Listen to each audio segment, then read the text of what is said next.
morning, good afternoon and good evening. Welcome to Arise and Shine. That is my hackneyed line जो मैं हर बार बोलती हूँ because I love to say that. आप लोगों को welcome करना और आपको इस एपिसोड में वेलकम कहना, I love that because जो फीडबैक हमें मिलता है और जब मुझे लोग मिलते हैं और मुझे बताते हैं कि हमने आपको टीवी पे देखा, that was interesting experience.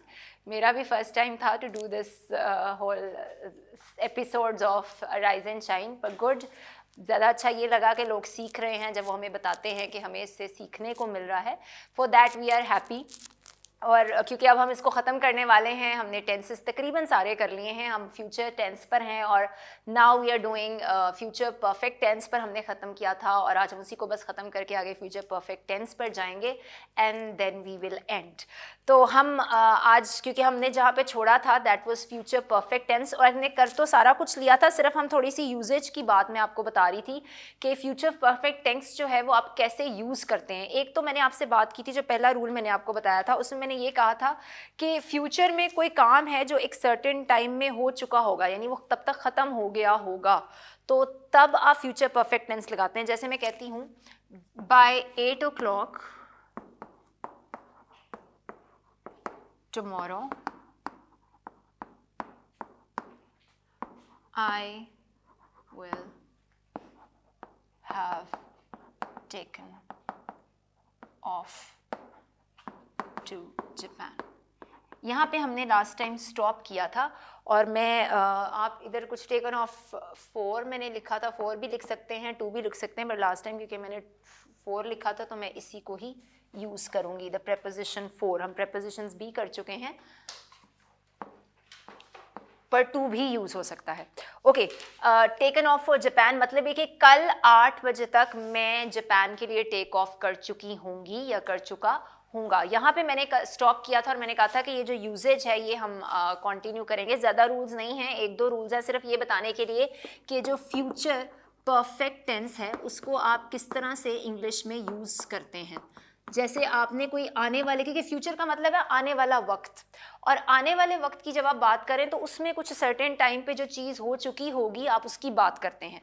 तो इसलिए मैंने ये लिखा है इसमें कि कल मतलब 8 बजे तक मैं यहाँ से यानी फ्लाई कर गई होंगी या मैं जापान के लिए जा चुकी होंगी. कि फ़्लाइट टेक ऑफ करती है, टेक ऑफ का मतलब होता है फ़्लाइट का उड़ जाना, और जब फ़्लाइट लैंड करती है इट मीन्स कि फ्लाइट जो है वो आई है कहीं से, it has landed on to that specific area. तो मैं यहाँ कह रही हूँ कि कल 8 बजे तक मैं यहाँ से जापान के लिए टेक ऑफ कर चुकी हूँगी. तो यानी एक सर्टेन टाइम पर कल जो आने वाला फ्यूचर है उसमें ये काम हो चुका होगा, यानी मैं यहाँ से टेक ऑफ कर चुकी होंगी. इसलिए मैंने टेकन ऑफ यूज़ किया क्योंकि हमने बात की थी कि फ्यूचर परफेक्ट टेंस में subject, will, have and third form of the verb.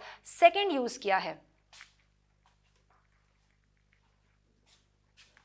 जो सेकेंड यूज़ है उसमें कोई ऐसा एक्शन जो कंप्लीट हो चुका होगा अगले दूसरे इवेंट से पहले. यानी दूसरा दफ़ा जब आप इसको यूज़ करते हैं उसमें ये होता है कि आपने कोई और चीज़ करनी थी एंड दिस इवेंट, एक काम कंप्लीट हो चुका है दूसरे काम से पहले, तब भी आप जो फ्यूचर परफेक्ट टेंस है उसको लगाते हैं. जिस तरह मैं लिखती हूँ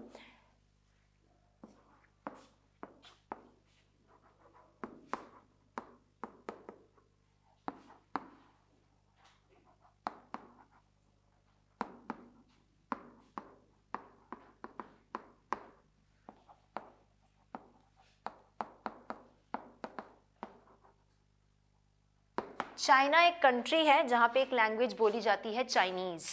तो यहाँ मैं लिख रही हूँ, कह रही हूँ कि वो before she moves, she will have learned Chinese before she moves to China, यानी चाइना जाने से पहले वो चाइनीज़ सीख चुकी होगी.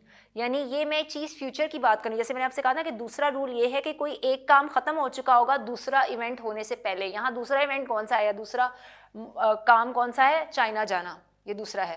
पहला क्या है? चाइनीज़ सीखना, यानी चाइना जाना है तो ऑब्वियसली बात है आपको वहाँ पे Chinese is the native language, वो बोली जाती है. तो मैं ये कह रही हूँ कि वो चाइना जाने से पहले चाइनीज़ सीख चुकी होगी. ये दूसरा रूल है कि अगर आपने फ्यूचर परफेक्ट टेंस को यूज़ करना है तो मतलब एक एक्शन जो हो चुका है दूसरे एक्शन के होने से पहले, तब आप फ्यूचर परफेक्ट टेंस का इस्तेमाल करेंगे। क्योंकि मैंने यहाँ पर ये कहा है कि वो चाइनीज़ सीख चुकी होगी, यानी चाइना जाने से पहले उसको चाइनीज़ ऑब्वियसली सीखनी है।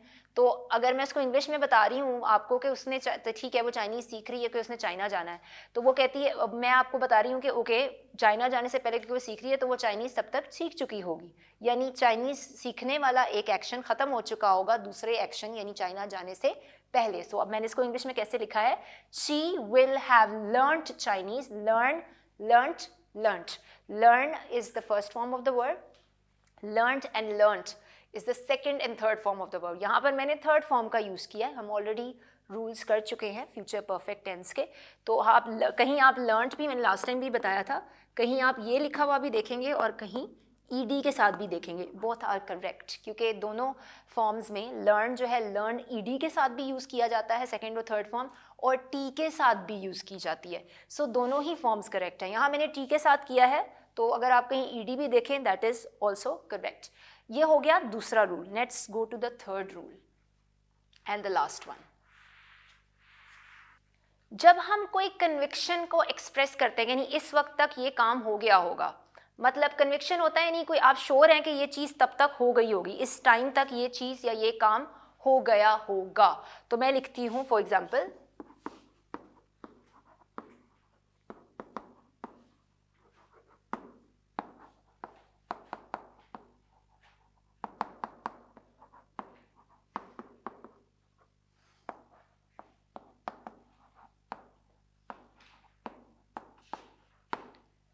The guests will have arrived at the hotel by now। यानी मैं किसी से बात कर रही हूँ और मुझे श्योर है कि जितना टाइम हो गया है अब तक सारे गेस्ट आ चुके होंगे, तो मैं उन्हें कह रही हूँ कि अच्छा अब तक तो होटल में सारे गेस्ट आ चुके होंगे। बाय नाउ का क्या मतलब है, यानी अब तक। अगर मैं कहती हूँ बाय टुमारो यानी कल तक, अगर मैं कहती हूँ बाय इवनिंग शाम तक, बाय नाउ, क्योंकि ये जो प्रेपोजिशन बाय है यहाँ पर ये यूज़ हो रही है टाइम रेफरेंस के लिए, यानी मैं किसी को ये बता रही हूँ कि अब तक, क्योंकि मुझे श्योर है, that is the conviction, the third rule, कि मुझे पता है कि इतने बजे तक यानी अब तक कितना इतना टाइम हो गया है, तो मुझे पता है कि अब तक होटल में कोई प्रोग्राम है और सारे गेस्ट्स आ चुके होंगे।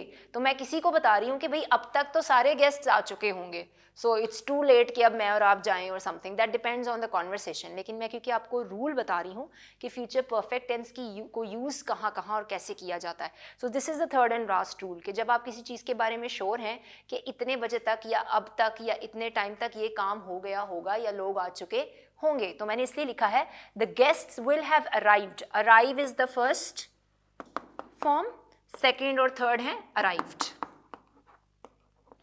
और मैंने यहाँ कौन सी यूज़ की है, थर्ड, बिकॉज यही रूल हमने फ्यूचर परफेक्ट में पढ़ा था, विल हैव के साथ थर्ड फॉर्म। और इसलिए मैंने कहा कि the guest will have arrived at the hotel by now, यानी कि गेस्ट अब तक होटल पहुंच चुके होंगे या आ चुके होंगे। So this is the third rule and here we are done with future perfect tense. अब हम शुरू करेंगे the last tense which is future perfect continuous tense. Future perfect continuous is the last tense. जब मैंने आपको future tense शुरू करवाया था तब मैंने आपको बताया, हमने हर टेंस की टाइप्स को किया, प्रेजेंट हमने ख़त्म किया, पास्ट हमने ख़त्म किया। आज हम बात करेंगे फ्यूचर परफेक्ट कॉन्टिन्यूस की, क्योंकि हम फ्यूचर टेंस कर रहे हैं। हमने सिंपल फ्यूचर टेंस किया, फ्यूचर कॉन्टिन्यूस टेंस जिसको आप फ्यूचर प्रोग्रेसिव टेंस भी कहते हैं वो भी किया हमने, देन फ्यूचर परफेक्ट टेंस जो हमने अभी ख़त्म किया, then the final type which is future perfect continuous tense. इस टेंस को ऐसे भी लिखा जाता है फ्यूचर परफेक्ट कॉन्टिन्यूस टेंस, या इसको लिखा जाता है future perfect progressive tense. Tense में ही हेल्प देती हूँ, यानी कि कहीं पे आप शायद ये नेम भी लिखा हुआ है। दोनों नेम्स आपको मैं इसलिए बताती हूँ because nowadays in English there are different names that are used, तो आपको दोनों पता होने चाहिए कि अगर आप कहीं पे फ्यूचर परफेक्ट कॉन्टिन्यूस लिखा हुआ देखते हैं, it's the same tense which is also called future perfect progressive tense. तो इसलिए दोनों नाम आपको पता होने चाहिए so that you would be familiarize. इसलिए आपको फेमिलियराइज करने के लिए मैं बताती हूँ कि आप थोड़े से फेमिलियर हो जाएं कि ये भी टेंस हो सकता है और ये नाम भी हो सकता है और दूसरा भी हो सकता है। हम इसकी भी तीनों चीज़ें देखेंगे कि जो रूल्स हम जिस तरह करते हैं कि future perfect continuous tense use कैसे होता है। हम फ्यूचर परफेक्ट कॉन्टिन्यूस ऐसी जो एक्शंस के लिए यूज़ करते हैं यानी जो होंगे फ्यूचर में और कंटिन्यू हो रहे होंगे इन फ्यूचर। जैसे हमने प्रेजेंट परफेक्ट कॉन्टिन्यूस में कहा था कि बच्चा जो है वो सुबह से रो रहा है, the baby has been crying since morning, यानी वो काम हो रहा है और उसमें एक दिया हुआ था आपको टाइम रेफरेंस, सिंस और फॉर की जहाँ हमने बात की थी। यहाँ भी टाइम एक्सप्रेशंस आपको दिए जाएंगे, लेकिन क्योंकि ये फ्यूचर टेंस है इसलिए हम बात करेंगे वो एक्शन जो फ्यूचर में हो रहा होगा और कंटिन्यू होगा फ्यूचर में, यानी अब इस फ्लां टाइम तक, यानी बाय टुमारो और by evening, by next month और in the end of October, यानी आने वाले टाइम की बात हो रही है। ऐसा काम जो होगा और हो रहा होगा फ्यूचर में भी। फ्यूचर का मतलब ही आने वाली बात हो रही है क्योंकि हम फ्यूचर टेंस पढ़ रहे हैं। तो जिस तरह इसकी पॉजिटिव सेंटेंसेस अगर आपने लिखने हैं तो उसका रूल क्या है, पहले हम उसका फॉर्मूला देख लें। हम एक स्ट्रक्चर बनाते हैं।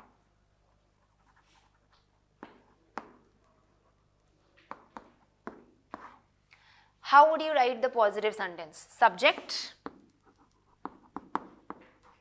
plus will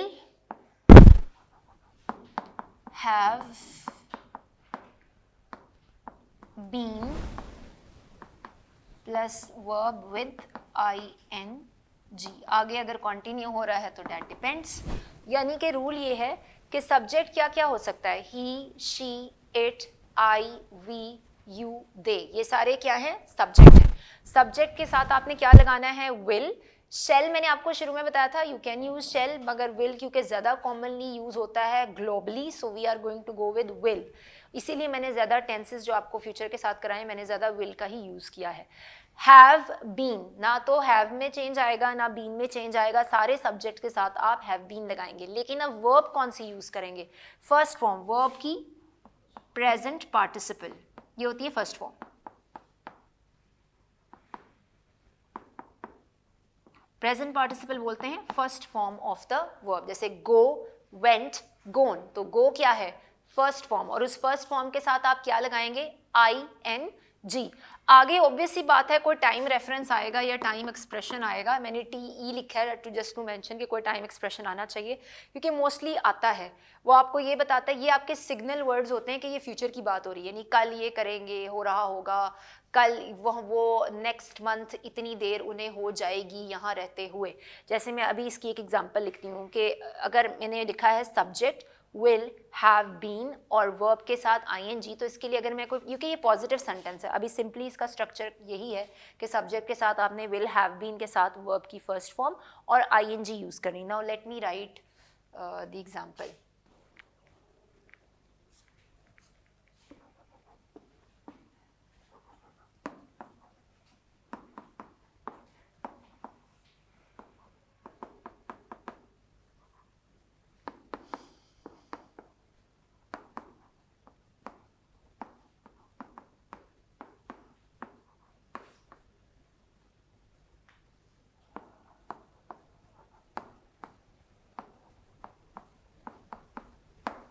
अब ये जो मैंने लिखा है सेंटेंस, इसमें मैं ये बता रही हूँ we will have been living in this house for 10 years by next month, यानी अगले महीने हमें यहाँ रहते हुए कितने साल हो जाएंगे, 10 years।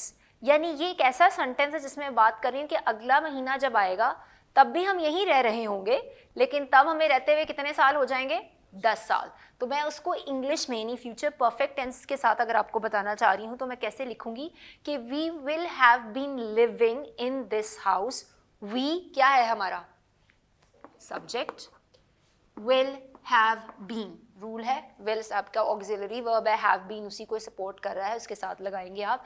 और live, live, lived, lived, live first form है, फिर lived second and third is lived again. और मैंने यहाँ पर फर्स्ट फॉर्म का यूज़ किया है, ई हटा के मैंने क्या लगाया है, ing। यही रूल मैंने लिखा भी था कि हम जब इसको यूज़ करते हैं, यानी हम लोगों ने, अगर हम लोगों ने लगाना है तो हम टेंस यूज़ कर रहे हैं फ्यूचर परफेक्ट टेंस और वो टेंस में हमने सेंटेंस के अंदर लगाना है, तो अब हम क्या करेंगे, फर्स्ट फॉर्म लेंगे और उसके साथ क्या लगाएंगे, ing। तो मैंने फर्स्ट फॉर्म ली लिव की और उसके साथ मैंने क्या लगाया, ing। उर्दू में ये सेंटेंस कैसे बन रहा है कि हमें अगले महीने यहाँ रहते हुए 10 साल हो चुके होंगे, यानी यहाँ रहते हुए हमें 10 साल हो चुके होंगे या हो जाएंगे। आप ये दोनों तरह से यूज़ कर सकते हैं उर्दू में, लेकिन इंग्लिश में जब आपने उसको लिखना है तो you will be using future perfect tense. ये है रूल, आपको लर्न करना है अगर कि हमें फ्यूचर परफेक्ट टेंस कैसे लिखना है। एक और एग्जाम्पल करते हैं।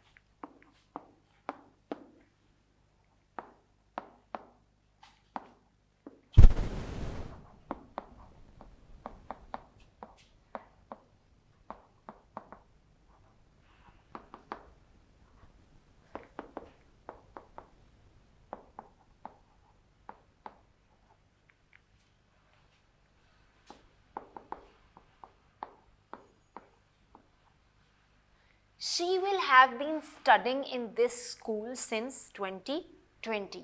since मैंने यहाँ क्यों लगाया, क्योंकि मुझे वो एग्जैक्ट ईयर पता है जब से वो यहाँ पढ़ रही होगी। यानी मैं कह रही हूँ कि वो यहाँ 2020 से पढ़ रही हो, यानी 2020 से वो यहाँ पढ़ रही होगी। मैं किसी को अपनी एक आइडिया बता रही हूँ कि अच्छा उसको इतने साल हो गए, तो मैंने कहा हाँ वो 2020 से यहाँ पढ़ रही होगी।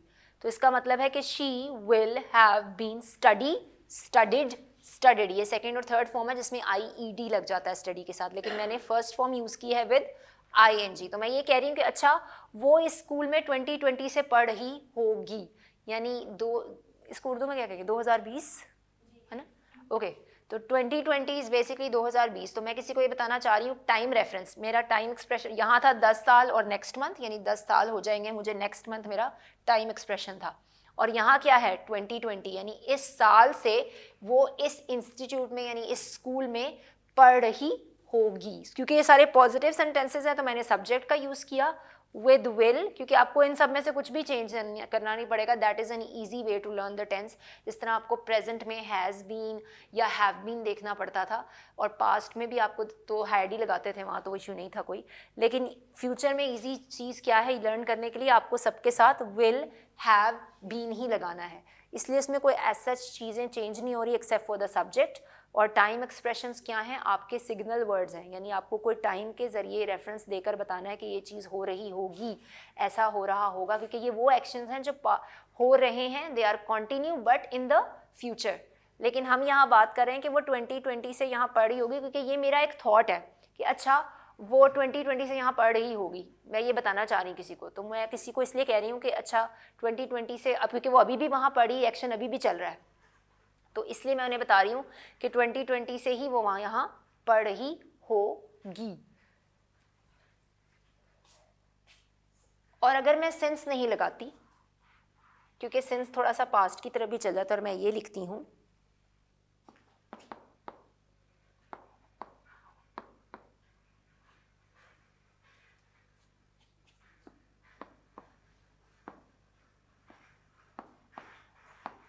तब ये प्रॉपर फ्यूचर की तरफ रेफरेंस भी हो सकता है। पहले तो मैंने सिंस 2020 की बात की, यानी वो पास्ट से लेके अब तक वो वहाँ पढ़ रही होगी, ये मेरा थॉट था। अब मैं लिख रही हूँ she will have been studying in this school for 2 years next week, यानी अगले हफ्ते उसको यहाँ पढ़ते हुए कितने साल हो जाएंगे, 2 साल। यानी 2 साल से वो यहाँ पढ़ रही होगी, अगले हफ्ते उसको 2 साल पढ़ते हुए यहाँ हो जाएंगे। जैसे मैंने यहाँ कहा था कि we have been living in this house for 10 years by next month, यानी अगले महीने उनको 10 साल हो जाएंगे वहाँ रहते हुए। और यहाँ मैंने इसी से रिलेट करके थोड़ा नेक्स्ट सेंटेंस लिखा है कि वो यहाँ इस स्कूल में पढ़ रही होगी, यानी उसको अगले हफ्ते इस स्कूल में पढ़ते हुए कितने साल हो जाएंगे, 2 साल। क्योंकि मैंने टाइम रेफरेंस के साथ बताने की कोशिश की है कि वो अभी भी पढ़ रही है, लेकिन अगले हफ्ते उसको 2 साल कंप्लीट हो जाएंगे इस स्कूल में पढ़ते हुए, यानी ये एक्शन अभी भी चल रहा है, शी इज स्टिल स्टडिंग। अब हम बात करेंगे फ्यूचर परफेक्ट कॉन्टिन्यूस के नेगेटिव सेंटेंसेस की। यानी अगर आपने इसी टेंस को नेगेटिव में, या ये वो चीज़ नहीं कर रही होगी, ये नहीं हो रहा होगा, तो मतलब नहीं लगाना, यानी नेगेटिव सेंटेंस के साथ लिखना है, तब आप क्या रूल लेंगे, किस तरह से आप उसका स्ट्रक्चर बनाएंगे। सब्जेक्ट,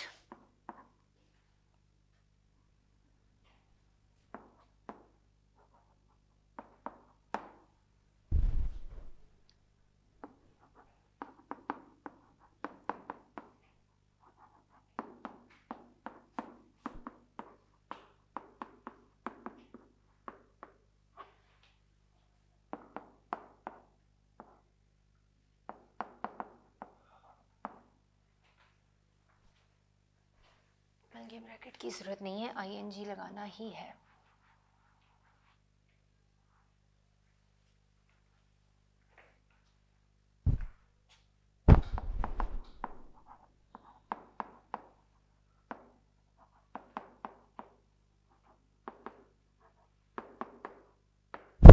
क्योंकि ये नेगेटिव सेंटेंस है तो इसमें क्या हो रहा है, सब्जेक्ट के साथ अब आपने क्या लगाना है, विल नॉट, और विल नॉट की कॉन्ट्रैक्टेड फॉर्म क्या है, वांट। हमने कॉन्ट्रैक्शंस भी पढ़ी थी इन द प्रीवियस एपिसोड्स, अगर आपने नहीं देखी हैं तो प्लीज़ वॉच देम, और अगर आपने मिस कर दी हैं, यूट्यूब पे एपिसोड्स होती हैं हमारी, प्लीज़ वॉच देयर, क्योंकि हमारा वैसे तो राइज एंड शाइन का प्रोग्राम मंडे से सैटरडे चलता है 2:30 PM, then at in the evening 8:30, तो आप 2:30 बजे और 8:30 बजे देख सकते हैं। लेकिन अगर वो भी आप मिस कर चुके हैं तो यूट्यूब पे हमारी एपिसोड्स हैं, और अगर आपको नोट्स चाहिए, सारे नोट्स इनके अवेलेबल हैं, और इन नोट्स को अगर आपने यूज़ करना है तो प्लीज़ गो ऑन यूट्यूब, वहाँ पर जितनी भी एपिसोड्स हैं नीचे आपको एक लिंक मिलेगा, उस लिंक पे क्लिक करें, वहाँ बुक 1 बुक 2 के फोल्डर्स हैं, नोट्स आपको बुक 2 के फोल्डर में मिलेंगे जिसमें सारे टेंसेस होंगे। Okay, let me go to the example. जिस तरह मैंने कहा कि कॉन्ट्रैक्टिंग यानी ये नहीं हो रहा होगा, ऐसे नहीं हो रहा होगा, तो ये भी फ्यूचर की ही बात हो रही है, यानी फ्यूचर में ये चीज़ नहीं हो रही होगी, क्योंकि ये remember we are talking about future, यानी यहाँ पर जो भी एक्शन बात हो रही, जो कॉन्टिन्यूड एक्शन है वो फ्यूचर की ही बात करेगा। इसलिए मैंने पिछले एग्जाम्पल में सिंस 2020 हटा के मैंने दोबारा उसको चेंज किया ताकि आपको कंफ्यूज ना करूँ। More than that I want to give you a clear idea कि फ्यूचर में हमने उसको कैसे यूज़ करना है, क्योंकि ये सारे टेंस जो हम कर रहे हैं अब last, this is about future.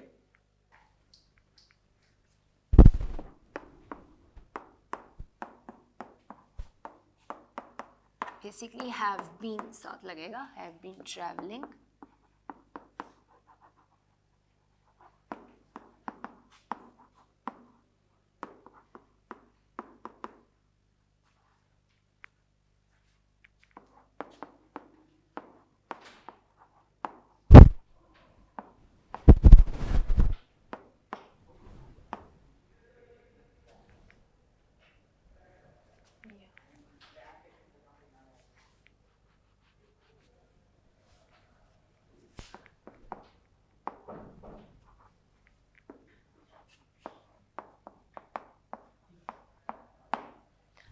I won't have been traveling to New York for 2 years by the end of October.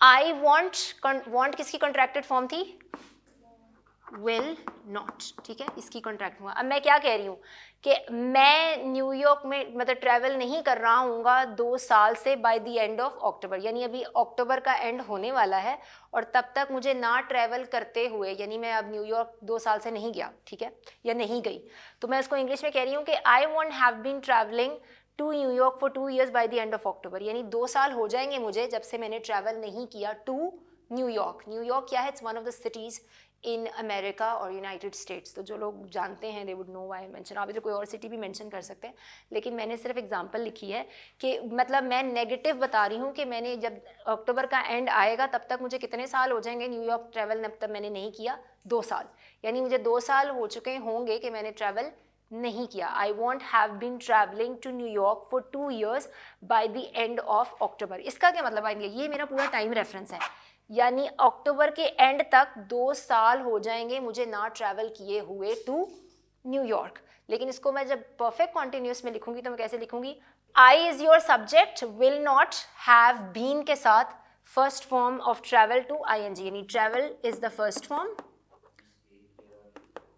एक जगह travel is the first form, then travelled and travelled, यानी कि मैंने यहाँ पर ना तो सेकंड फॉर्म यूज़ की है ना थर्ड, फर्स्ट फॉर्म यूज़ की है। जब आप ING लगाते हैं तब आप इसको डबल L के साथ लिखते हैं, यानी ट्रैवलिंग, क्योंकि ये थोड़ा सा लाइट लिखा हुआ है इसलिए मैं दोबारा लिख रही हूँ।